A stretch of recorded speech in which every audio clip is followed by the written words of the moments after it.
Many of my patients went through experiences as kids that made them feel like they weren't measuring up, or in some cases made them feel completely worthless. And that's a huge burden to carry when you're a child. Like, I know when my chest is feeling tight that I'm feeling something. And so that kind of clues me in and start to get curious about, oh, am I feeling angry about this? And I think just having that curiosity has taught me so much about myself and not demonizing the emotions, right? Like, anger is not necessarily a bad thing. Obviously, we don't want to go around yelling at everyone, but using it in a healthy way can help you have a better life. Sometimes anger is there to tell you that something's not working for you or that you need to speak up. Welcome to The Story Behind the Symptoms, a podcast from Symptomatic.me. Your host is David Clarke, MD, a board-certified gastroenterologist who successfully diagnosed and treated over 7,000 patients with neuroplastic pain or illness. Each episode, we dive into our guests' life experiences to uncover the deeper causes of their symptoms. By listening to their story, you will gain insights that advance your own journey towards knowledge that becomes healing. Hello, and welcome to the Story Behind the Symptoms podcast. I am your host, Dr. David Clarke. I'm the president of the Association for Treatment of Neuroplastic Symptoms. And what we do in this podcast is that I talk to a guest about their neuroplastic symptoms, past and present, and try to understand their journey and some of the roots of why they may have the symptoms in the first place. And my guest today is Anna Olivieri, whom I met at the ATNS conference in Boulder, Colorado last September of 2024. And depending on when you are listening to this, we are having another conference in September of 2025, and registration for that is going to open in the winter of 2025. So we look forward to seeing at least some of the listeners of this podcast there. And if you're too late for that one, there's probably going to be another one every fall. At least that's our plan. But let me have Anna introduce herself and we will get rolling. Thank you, Dr. Clarke, for having me. Yes, my name's Anna Olivieri. I dealt with various forms of neuroplastic symptoms over the course of 8 years, and I now consider myself recovered. Thankfully, rarely ever see symptoms, and I don't have any chronic symptoms. So I am so grateful for the work that the ATNS does in spreading awareness about neuroplastic symptoms, because that knowledge has truly saved my life. So I'm excited to be talking with you today. Yeah, it's remarkable that you were able to make a full recovery after 8 years. And that's actually one of the characteristics of neuroplastic symptoms is how long they can go on for. My personal record patient I've mentioned in previous podcasts had them for 79 years, but even that patient was able to make a huge level of recovery. So why don't we start at the beginning and tell us about what the symptoms were at the start and what was going on around that time, and follow up with how they progressed from there. Yeah, so the symptoms that I had, the main one was abdominal pain and digestive issues, which was diagnosed as IBS. And that was probably for the span of about 5 or 6 years. That was the primary symptom that I was dealing with. For our viewers who are not familiar with IBS, that's irritable bowel syndrome. Sorry to interrupt. My normal practice in my office is to shut up and listen. No, that's okay. Thank you for clarifying. And then, so something strange kind of happened where, I ended up getting COVID for the first time. And somehow in having, going through that illness, my symptoms kind of switched and it sort of migrated from my gut to my head. And I started having TMJ type jaw pain and headaches. And then it kind of moved again towards like more, I guess you could call it like fibromyalgia type pain in like my limbs. And that movement of the symptom is what really helped me build some belief that this was a neuroplastic symptom that I was dealing with. I was quite stubborn in accepting that my symptoms were neuroplastic. I think a lot of people are. But when it kind of moved like that and changed, that's what really tipped me off to think, okay, I really want to take this mind-body approach because it just didn't add up. It didn't make any sense that my symptoms would change like that. So that is one of the characteristics of neuroplastic symptoms, is that they can move from place to place, change their nature and characteristics and body location. And very few other biomedical conditions can do that. Yes. And, at the time, I really thought in the terms of what is physically wrong with me. I was really in that mindset for a very long time, which ended up leading to a lot more stress and a lot more heartache in dealing with these symptoms. And it's only looking back that I realized that there was a very stressful period of my life going on at the time when my symptoms really got bad. They kind of came on gradually. When they first started, it was kind of just like a little bothersome thing here and there. It sort of snowballed to a point in 2021 when my symptoms were pretty much debilitating and I was having fairly constant abdominal pain every day. And that's when, looking back, I see that the 2 years leading up to that point when my symptoms really worsened, I had a lot going on. Like I see it now so clearly, but at the time I didn't. And I had a best friend pass away very suddenly and unexpectedly, which was a very traumatic experience. That shortly after the pandemic started, which was a very globally stressful and traumatic experience, and staying inside for a very long time and the uncertainty of it all. And also within that two-year period, I moved to a new state. I was traveling a lot for work. I was very busy and I was starting to plan my wedding with my husband. And, while that's a very exciting thing, I think because of some of my personality, I put a lot of pressure on that too. So there was a lot of stressful events in this very short period of time that I now see contributed to my symptoms getting so much worse in 2021. But like I said, at the time, I didn't make that connection. It wasn't easy to see, even though now I see it so clearly. Yeah, it is often the case that lots of small to medium stresses can add up. And especially if you have a personality that pays attention to details, when those details add up, it can be very hard to let any of them go or to shift your perspective on their relative importance, maintain their importance, and just crank up the stress level higher and higher. So what happened from there? I mean, did you continue to get worse? Were you able to go through your wedding in good health, or what happened from there? I kind of made it through our wedding by the skin of my teeth. I was still very unwell, unfortunately, at that point. It took me a while. I think I had to go through this period of, trying to rule everything else out, right? I was seeing doctors, I was going to specialists. I ended up going down kind of the more holistic route. I did every restrictive diet you could possibly imagine to try to figure out food triggers. Did crazy supplement regimens.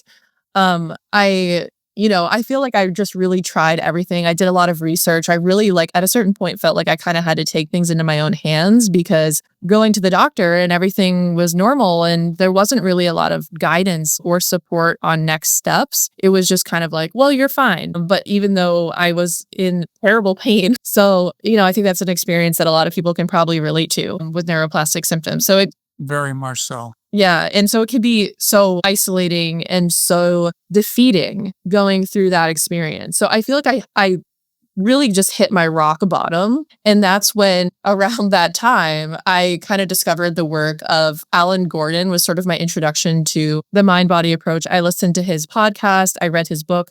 I thought it was a really good introductory material because it kind of lays it out very in an easy to understand way. So that was sort of my introduction, but I still had a lot of doubt that this is what was going on with me. I was a little bit open to it, but I wasn't fully on board. And it probably took me about a year of listening to podcasts and absorbing the material by all of the great practitioners in this space to finally get to a point where I embraced the fact that my symptoms were neuroplastic. Because I think there's a lot of mental blocks that people go through of maybe shame in admitting that you have a neuroplastic symptom, even though I think that there should be no shame around admitting that. But I think it's hard to wrap your head around when you live in a culture that thinks about pain in such a biomedical way and such a physical way of every pain has to equal something's wrong in your body. Yeah, not just the culture, but the entire healthcare profession, almost the entire healthcare profession, yes. Yes. So it was like, I felt like, it was hard for me to accept because I think it's just not part of the narrative. But once I finally got there, it was pretty incredible how quickly things started to turn around, because once I finally embraced the fact that my symptoms were neuroplastic and I felt like there was something I could do about it to feel better. And I did things like somatic tracking practices, journaling, tried to get in touch with my emotions more. And a lot of it really for me came down to self-compassion. I think that was a really big driver in me getting better, because a lot of my stressful habits that were totally unconscious to me, I think were shame driven and driven by this feeling of I have to push myself. And, I think I was stuck in chronic stress because I didn't know another way to be. Then, I didn't know how to be self-compassionate and give myself breaks and allow myself to be authentic. So yeah, it was quite the journey with that. And it still is a journey, even though I'm out of pain, I'm still like working on unlearning a lot of these patterns that are so ingrained. Yeah, sorry, I lost track of your question. No, there wasn't really a question. I'm trying not to interrupt because you're providing so much excellent information. We should unpack it a little bit. One idea is about feeling ashamed of having neuroplastic symptoms, and the implied teaching in healthcare professional schools is that people who have this condition, they're somehow weaker than average, or they're neurotic, or they can't handle their own stress, and that there's nothing you can do for them and you can't diagnose them, and the best that you can hope for them is that they can maybe live with their symptoms a little better. Every single one of those concepts is wrong. And not only are they wrong, but usually the exact opposite is the case. What I have found, I've been doing this since the 1980s and with over 7,000 people, is that my patients are actually mentally stronger than average. They're not neurotic, and they are just simply handling higher levels of stress than the average person. An analogy that I probably comment on in every single one of these podcast recordings is that I think of my patients like Olympic weightlifters who are being asked to carry 50 pounds more than the world record for their weight class. They're very strong people, but when you're asked to carry that much stress, it's going to feel like a huge burden. It's going to make you feel weak. It's going to break your body down eventually until you learn how to put the weight down. And when you can do that, and it can take some time to learn, but when you can do that, you're going to realize how strong you have been all along, how much you've been putting up with. People, when they look back, they don't realize how much of a burden they're carrying. If they'd been carrying it for years or sometimes decades, it just feels normal. It doesn't feel like it's an excessive amount of stress. I've had lots of people tell me that, they went through a few things, but it really wasn't that big a deal. And they know of other people who've been through more. They don't think it's affecting them any longer. Those concepts are not true. They just seem to be true because they have always been present. So we should delve into that a little bit, because the roots of an illness like this are often in a personality structure that involves paying attention to details, trying to be perfect, being extremely self-critical when you're not perfect, not asserting for your own needs all that well, not taking time for your own joy, not being as compassionate toward yourself as you would be to somebody else in your life who is experiencing similar circumstances. And people have those characteristics, which are highly stressful, by the way. People have those characteristics for a reason. They don't just magically appear out of nowhere. They are learned, and they are learned from our early environments. So if you can think of anything, I know you have a young child in your home now, in your family. If you can think of anything that happened while you were growing up that you would not want for your own child, for example, because it's oftentimes much easier to think of and remember challenges that you had as a kid when you think of them happening to another child that you care about, not yourself, because, it's too hard looking back to imagine what things might have been like for in a parallel universe, for example. But when you start thinking about your own child growing up in the same environment you did, what might have been going on then that you wouldn't want for him? Yeah, I think I'm very lucky in the sense that I had two loving parents that were very supportive. I was definitely a very perfectionistic child. I remember my mom telling me about her buying me a book that was about, it's okay to make mistakes, because I had a very perfectionistic personality. And I think I strived a lot to gain approval through accomplishment. So that was definitely a thing that I developed early on. And, thinking about your other question about what would I not want for my own son, like in going through, like I said, I feel like I don't have a lot of like big T traumas from my childhood. But one thing that was, I think difficult at the age to go through was when I was in elementary school, my best friend passed away from brain cancer. And I didn't really have the like anything to deal with that at the time. And then I think even as an adult, losing another best friend. Right, I remember. Yeah, very suddenly. That was sort of the onset of my symptoms getting a lot worse. So yeah, I think that was a challenging experience and one that I didn't really know how to cope with at the time. Do you recall how you did cope with it at all? This is asking a lot to go all the way back to how old were you when the friend passed? This was in second grade. Okay, so approximately 7. Yeah, and I think I just kind of tried to like move on with life and kind of disassociate on some level, because it was just such a strange thing. Like I don't know if I even could fully like grapple with it at that age. But when these things happen, it can feel very disorienting and like something happened that just shouldn't have happened, right? Like just something tragic like that. And I think those emotions and some of that stuff got brought up again and going through that as an adult. And it's a lot to process that and work through. Yeah, no question. Certainly many of my patients experience symptoms following triggering events of one kind or another. And the most common is that a person was mistreated by an adult in their life when they were young, and that adult may still be in the patient's life as an adult and still causing similar kinds of problems. So they function as a regular source of triggering. Yours was quite a bit different, but I can imagine easily that having a close friend pass away suddenly, unexpectedly in, I think it was 2019, would carry a lot of echoes from your experience as a 7-year-old and probably, bring a lot of that trauma back to the surface.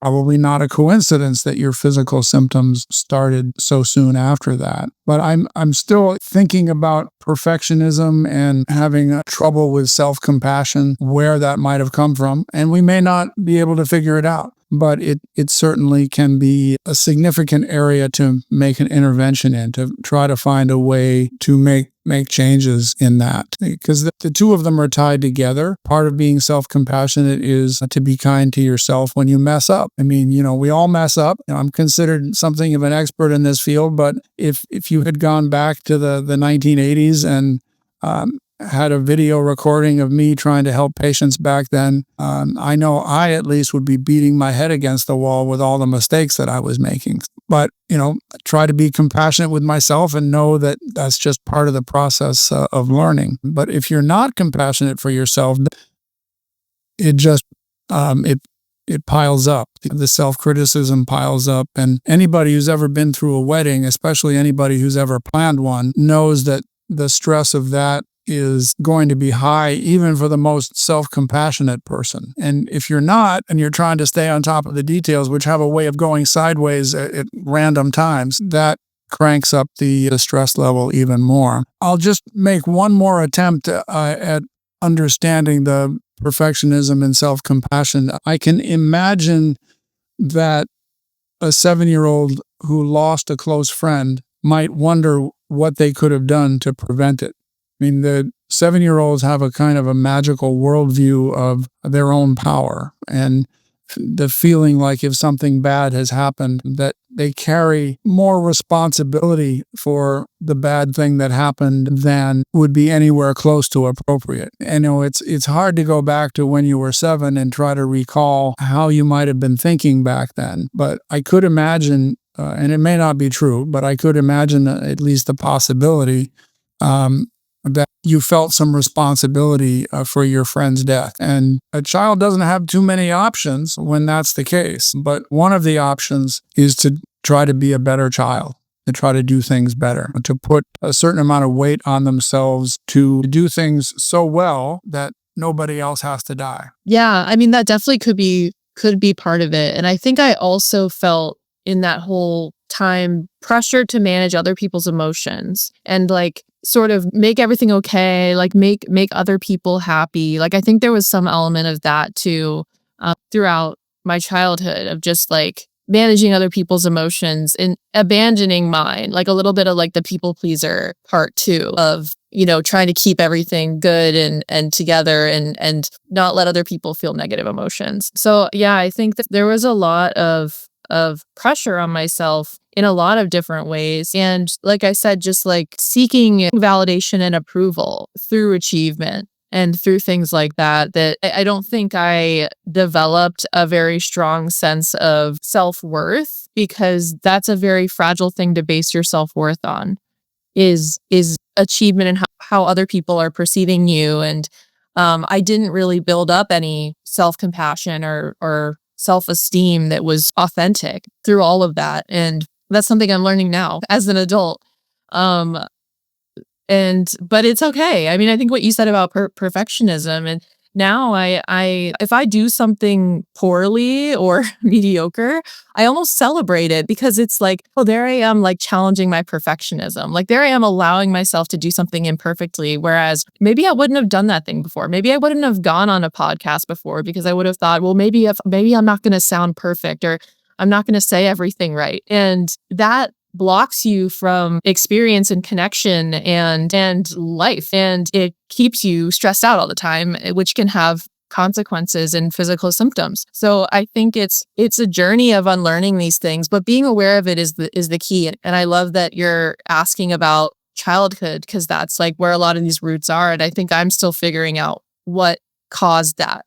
But even just knowing it's there has given me so many amazing opportunities to challenge it and do something differently and relate to myself differently, which has been such a game changer, not just with my symptoms, but who I am as a person and my life. I mean, it's just made everything so much better. Yeah, I'm so glad you mentioned self-esteem, because I've found that is a common denominator in many of my patients, that they went through experiences as kids that made them feel like they weren't measuring up, or made them feel like they were second rate, or in some cases made them feel completely worthless. And that's a huge burden to carry when you're a child. When it happens at such a young age, it becomes a basic assumption about the kind of person that you are. And it can take a long time as an adult to unlearn that. And unless somebody's paying attention to that issue, it may not very easily make the changes that are needed. One of the exercises that I have my patients do is,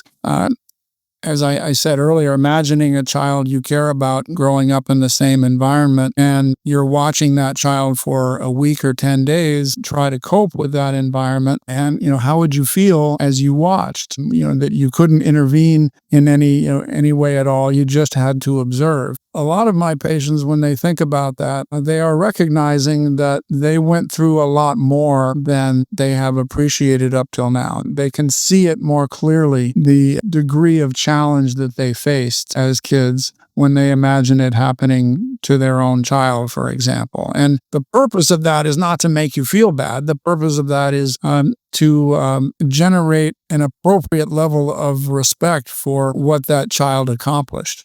Because, we went through it not just for a week or 10 days, for, presumably 18 years. And to have come through something like that for so long at such a young age is an achievement of heroic perseverance. I want my patients to respect themselves for that. It's a way of giving them a foundation for an appropriate level of self-esteem. And once you get a realistic level of self-esteem, then it has ripple effects in many other areas of life. It helps you to be more compassionate. It helps you to take more time for your own enjoyment, changes the nature of your close personal relationships, especially if they are at all toxic. It enables you to have more strength in setting boundaries with toxic people because you feel like, you don't deserve to have that in your life. So if your self-esteem is somewhere in the dumps, then yeah, you deserve to be mistreated because you're a second-rate human being. But as soon as you flip that image, the toxicity is no longer tolerated, and that helps to eliminate that as a source of stress. One thing I should try not to forget to mention here is the idea of taking time for your own joy. This is a huge issue for many of my patients, not necessarily for you. Many of my patients struggle to put themselves on the list of people they take care of. They are constantly engaged in useful and productive activities that somehow never seem to get around to including themselves. Was that a concern for you or no? Oh, yes. Yeah, in that 2-year span I was referring to, I remember feeling like I was just like soldiering on, and I felt like I never allowed myself much of a break. And I definitely fell into that mindset of like every waking hour or moment needs to be doing something productive, which is no way to live. Like even, when you notice yourself like making your hobbies productive, or like your downtime needs to be productive. Like you can never just do something. I think also, just from experience and, having female friends, I think that is a bit of a mindset that I see people falling into, but it's like you forget sometimes when you're in these sort of like, especially I think when you're getting into adulthood and you're defining your life and you feel like, okay, I have to be productive and I have to, be a responsible adult and do all of these things. But then you eventually forget that that's not what life is all about. And you actually are supposed to be enjoying it along the way. I forgot that at some point. I definitely did. And I think my, kind of perfectionistic personality was probably part of that reason. But now I consciously make an effort to do that because I think of it as, self-care. I think of it as taking care of my mind and body to build in time for that. And it's helped me tremendously because I do think that's another sort of a side effect of perfectionism that can come out. Yes. No, that's a really good insight on your part. Part of being perfect is, like you say, even being productive in your downtime. That kind of eliminates the main purpose and value of downtime is it's not about being productive, but it shows the level that this can get to, that you are essentially on a treadmill, you never step off. And being able to take downtime, being able to take time for your own joy is an essential human skill. If you don't do it, sooner or later, your body is going to protest. It is going to force you off the treadmill by making you so ill that you just physically can't stay on the treadmill any longer. Yeah. I think that's exactly what happened to me. And I think too, when you're having all of this stress going on, even if it's kind of unconscious or you're sort of used to it, you just want to control everything. So that sort of like drives that incessant need to be productive and like just really get into the details, like you said. I think that just need to control every little thing can contribute to a lot of stress and symptoms. Yeah, no question. So have you been able to make changes in that? Yes, I think it's still a journey. I still find myself falling into these patterns, but now I have so much more knowledge and self-awareness to when I can kind of catch myself doing it. And like I said, I try to make time for just downtime and relaxation. I try to allow myself to do things imperfectly. And I see it as healing, right? I see that as progress to do something badly and to set boundaries, as uncomfortable as that is, or even getting more in touch with emotions and allowing emotions and just sort of being more authentic with myself and how I feel. All of these things are not necessarily easy or not always what we want to do in the moment, but I think just having awareness of all of that and being ways to stay healthy and keep the neuroplastic symptoms away has helped me tremendously. And not just keeping the symptoms away, but like I said, having a better relationship with myself and being able to live more authentically. has been an amazing side effect of doing the mind-body work for my neuroplastic symptoms. Yeah, that's one of the huge benefits of this is that exactly the same concepts that alleviate the pain or illness can also be life-changing, that it changes the way you live, it changes what you do with your downtime, it changes the nature of your relationships, and all of these things for the better. And I'll certainly add that you're fortunate to have a small child in your household, and they are actually outstanding role models for playtime because, that's what they do. They just amuse themselves all day long, and every human being needs to know how to do that. And if we didn't learn how to do it as kids, then we can still learn it as adults and just take regular time for activity that has no purpose but your own joy. And a small child will do that all day long. We don't need to do it for quite as long as the child does, but we still need it on a regular basis. Me personally, I played soccer on adult amateur teams for over 20 years as an adult, and that was my personal stress reduction. After being kind and compassionate to my patients all week, it felt great to go out and kick something. Oh, I love that. Yeah. Having a toddler is such a great reminder to play. At the end of the day when I'm like, all right, should I do laundry? Should I do this? I'm going into my productivity mode. It's like that he's standing there having a dance party in the kitchen. And I'm like, okay, I can take a moment here to just enjoy this moment and slow down. Yeah. Sort of break that cycle. Absolutely. No, that's great. You've been able to make those changes, and no surprise that you're feeling physically better in response to that. Something else that you mentioned that's extremely important is about the emotions. So many of my patients experienced emotions as children, but it was not a good idea. And so they learned how to repress those, to bury them, to feel like they were, sometimes unworthy of having them. For whatever reason, they emerged into their adult years with not very well in touch with emotions, either good or bad in most cases, usually the bad ones. But so many of my patients had legitimate negative emotions about various things in their past or present lives that they simply were not aware of. And emotions that you cannot bring into conscious awareness or put into words, they will find another way to express themselves, and usually in the form of physical symptoms. And it sounds like you had to bury your emotions as a kid, whether it was around the death of your friend or for some other reason or both. But you kind of became a junior therapist for the people in your world back then, which is, for a grade school age child, that's a really big burden. Let's put it that way. Am I characterizing that correctly? Definitely. Yeah, I definitely hid my emotions. And I think anger was one that was especially discouraged in my household.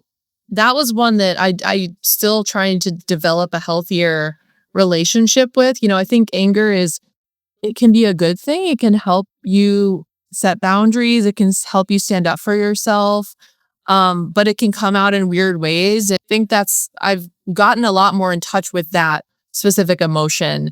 And then I think you're right about just not processing grief. Like that was when you're not getting in touch with how your emotions, when they're coming up and you kind of shut them down, it's hard to go through the grief process. And I think that can come out in weird ways too. So that's been a big part for me, is getting in touch with how emotions are presenting like physically in my body. Like I know when my chest is feeling tight that I'm feeling something. And so that kind of clues me in and start to get curious about, am I feeling angry about this? Am I feeling anxious in this moment? Like what's going on? And I think just having that curiosity has taught me so much about myself and also just not demonizing the emotions, right? Like I said, anger is not necessarily a bad thing. Obviously, we don't want to go around yelling at everyone, but using it in a healthy way can help you have a better life. Sometimes anger is there to tell you that something's not working for you or that you need to speak up.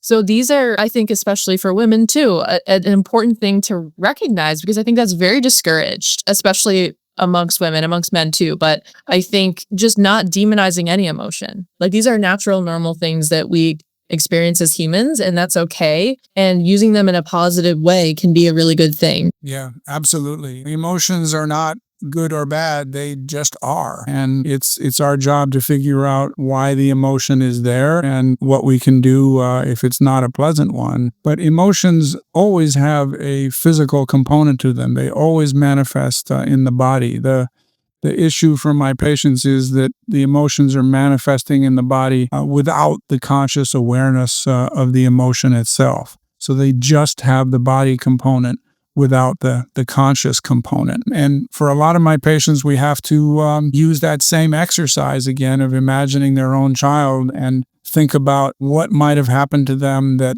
would make them sad or angry or afraid or guilty or shameful today in thinking about it, so that we can connect better with emotions that they might have experienced as a kid, or in your case, the grief about your friend who died when you were 7. Or another way to think about it is when your toddler is expressing emotion, how do you react to that? Do you react in a different way than when you were that age? And how, was your expression of emotion as a child managed, and was it managed in a way that's different than you're going to manage it with your own child? Yeah, definitely. I consciously try to not shut down or ignore or shame the expression of an emotion. Obviously, we want to help them process and work through that and uncover what's going on there, rather than just blame, shame, and tell you to be quiet. Pretty much. That's not a healthy way of teaching a young child to process an emotion. So I think it's important to not demonize it.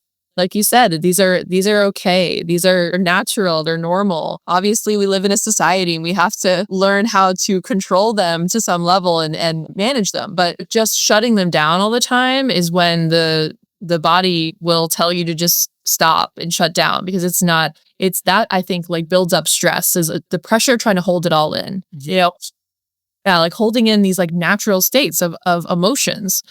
So being able to flow through these natural states, knowing that they're temporary, just like the pain sensations, just flowing through all of these things that are maybe uncomfortable with as little resistance as possible has been another helpful mindset for me. Yeah, I think also what you just said connects with self-esteem also. If emotions are a natural part of life, and we are made to feel like it's shameful that we are feeling these emotions, then, every time we have those emotions again, we're feeling, I messed up again. I must not be a good child because I'm having these emotions. And that can definitely set up a spiral of changing your self-image to one that's more negative, because you're trying to eliminate something that every human being has as part of being human. And that just is an impossibility. But it's still going to make you feel like you're just not good enough, that you can't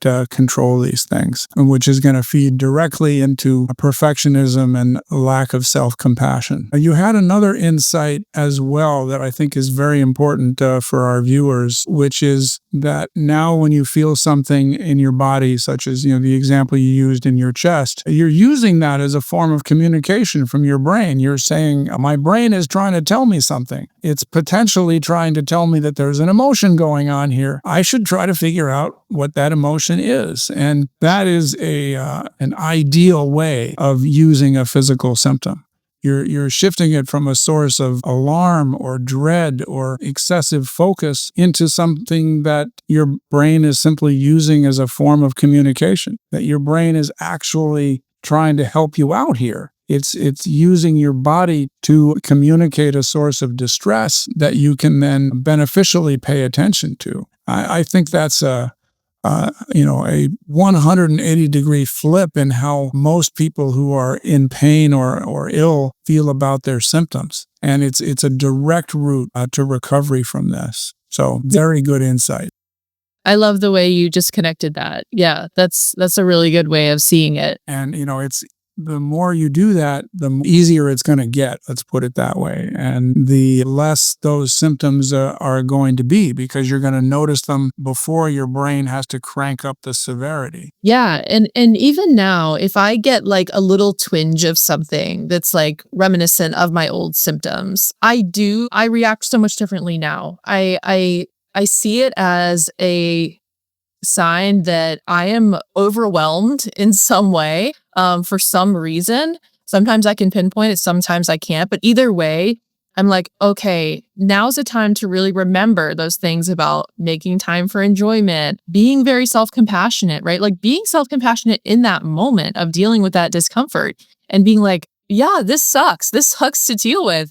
Like, how would you talk to a friend who was going through that? Like, you wouldn't like try to freak them out, or you wouldn't like, try to add a lot of fear and anxiety. You would say, it's going to be okay. Like, this is temporary. You've got this. Like, and all of these self-comforting statements, like give those to yourself. And so I think the symptoms are a reminder for me to look at, okay, what's going on in my life? But it's also an invitation for how can I make myself feel safe and good? And how can I give myself extra compassion right now? Because that's exactly what I need. My brain is sending out these danger signals. It's feeling threatened by something. So how can I make it feel safe and make myself feel good? And shame is not a very effective way of doing that. Yeah, it is the opposite of the effective way of doing that. Yeah.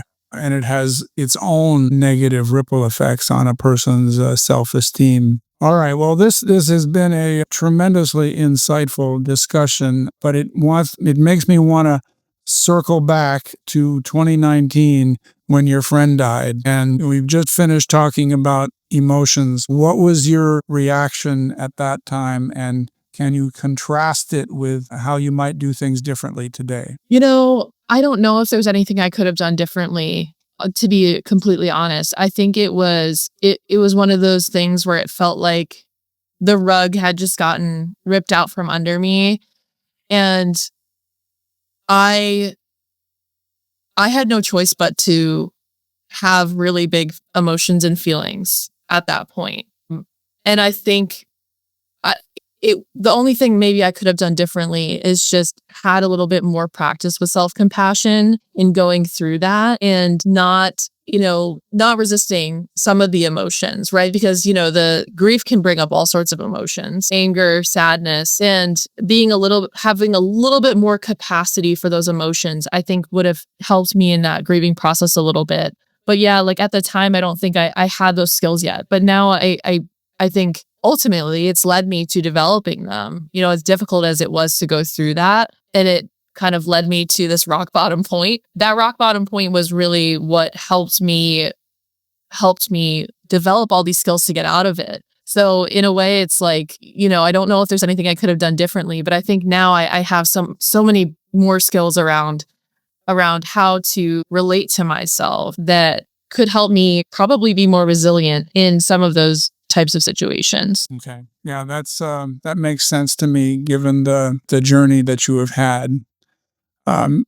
Okay, one other area that I would like to ask about, and you'd have to decide how much of this you want to discuss, but many of my patients who grow up with challenges with their emotions, with a great deal of focus on the needs of others, their close personal relationships often end up with people that have a lot of needs, let's put it that way, or they need a lot of support, or they have problems or issues that frankly could use some fixing. And it's very common for my patients to find themselves in those kinds of relationships, sometimes over and over again. It's quite a shift for those patients to finally meet someone where the relationship is balanced, where what they give to the other person, they receive more or less equally in return. Not necessarily on any given day. On any given day, it might be that you're the giver and the other person is the one who receives. But then the next day, that is reversed and it ends up being balanced over time. But a lot of my patients have struggled to reach the point of self-compassion where they believe they deserve to be in a balanced relationship like that. Was your own journey at all resembling that, or did you go straight into one of those mutually beneficial relationships? Well, I think I got lucky with my husband, who is definitely a mutually beneficial relationship. But earlier in life, I think I definitely had some friendships where I related to what you were saying, like giving maybe more than you were receiving, or, maybe respecting yourself enough in that relationship or setting boundaries. Like I definitely struggled with setting boundaries with people and standing up for myself and would kind of just go along with things that I didn't really feel that good about, but, I was more afraid of the rejection and confrontation or rocking the boat than I was, to stand up for myself. So I think I definitely had those relationships. And I remember reading in your book actually about the good partner thing. Yes. Yeah, what I call the good partner, bad illness syndrome, where a person is in their first mutually supportive relationship and they're not quite sure they deserve it. And it's a source of anxiety. And at the same time, as they increasingly come to believe that they do deserve to be in this wonderful mutually supportive relationship, they notice that it contrasts a lot with the kinds of relationships they grew up with. And it can generate some anger about why wasn't I treated as a child in the way that I am currently being treated in this mutually supportive relationship. So for those two reasons, some of my patients have become ill when they have met their life partner. And the reason I bring that up is because when my symptoms first started, it was the same year that I met my now husband. So that was just a little bit of an interesting timing of everything. Yeah, I do wonder if that maybe contributed to the onset of everything, and realizing just how much I had accepted non-mutually beneficial relationships before that, or just had to be in them because I was a child. And I think it does bring up anger and resentment towards those situations where maybe you weren't treated as well as you should be, but you at the time didn't recognize it. Or you had a sort of general acceptance that because of your unworthiness in general, that those kinds of relationships were what you deserved. Yeah. That's kind of a message that a lot of my patients got as children, and you're too young to know any different, really. Yeah, absolutely. And I think that I certainly did that in many relationships, friendships. And I think, the shame comes out in all sorts of ways. And once you see it, once you have that good relationship, you can really see it for what it was a lot better. Yeah, it's definitely not easy to see. And it's tremendously to your credit that you were able to move out of that and to build your own self-esteem to the point where you could accept somebody in your life like your husband. That's not an easy thing to pull off. And I've had many patients who were in their late 30s, before they finally reached that point in their lives. Thank you. Yeah, I think luck was probably part of it too. No, it's amazing how many times I have seen this, that I've had patients who were building their self-esteem to an appropriate level, who had been in toxic relationships in the past. And then when they got their personal self-image to an appropriate level, that is when the real life partner just finally showed up. One of the stories I love to tell is a patient who worked in our building at the hospital who had been through 2 bad marriages, and she had lots of neuroplastic symptoms, and worked with her for probably a year and a half or so. She was not in any relationship during that period of time. Her self-esteem grew to a level that was perfectly appropriate for all the many challenges that she had overcome, which were, a lot. And she finally was feeling good about herself. And one day she's at the end of the working day, she's going out to her car in the parking lot, and there's a guy out there walking to his car in the parking lot, and they happen to be parked near each other, and they struck up a conversation, and he was the guy. She wasn't trying to date. She just was ready for the right kind of relationship. Well, that's amazing. Yeah, I do feel like it finds you when you're at that point. You do have to kind of go through learning sometimes about what you want and don't want and what you deserve before you're able to actually accept it. Yeah, I've just observed that to be the case, that you have to believe in yourself before somebody will come along who also believes in you. Yeah, definitely. Well, this has been an incredibly enlightening discussion. I am very grateful for all of the insights that you have shared with our audience today. Is there anything else that you'd like to comment on or any questions that you have before we close? I don't think so. Just wanted to say thank you again so much for having me on. And thank you for all of the work everyone at the ATNS is doing. This is so needed, like I said, to get the word out on this and educate people, share these stories about people who have gone through it. This information can really put people on the right path. So thank you. Yeah, and I know you're working hard on an app that is going to share these concepts even more widely, and I'm very grateful to your contributions in that area. You have a name for the app? Yes, so the app is digestible. So it's for people with chronic digestive issues. Dr. Clarke's been so helpful in helping us develop the content. So that should be coming out shortly if anyone would like to try it. So it's called Digestible.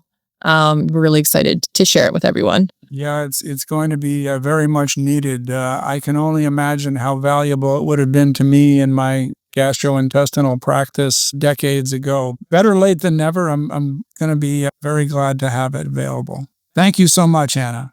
Thanks, Dr. Clarke.